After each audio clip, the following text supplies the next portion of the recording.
তো দুটা ছেলে, একটা মেয়ে, একটা ছেলে, এটি নিয়ে থাকে। তো থাকার পরে ছেলেটাকে কইছি স্কুল যাওয়ানোর লেগে। স্কুলে মানে ছেলেটা কইতাছে স্কুল যাইতো না। তারপরে ছেলেটার সাথে মানে কথা কাটাকাটি করে দেয় আর বিষ খেয়ে ফেলেছে। কে খাইছে বিষ? ছেলেটার মা কি নাম ওনার? জেসমিন আক্তার। বয়স কত? জেসমিন বেগম। বয়স বয়স হচ্ছে 40। ওনার স্বামী আসেনি? নাই।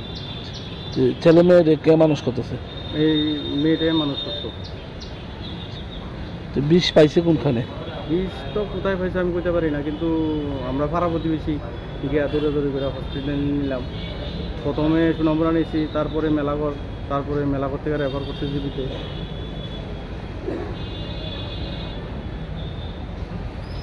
উনি এমনি কি করতো? মানে কাপড় ব্যবস্থা করতো।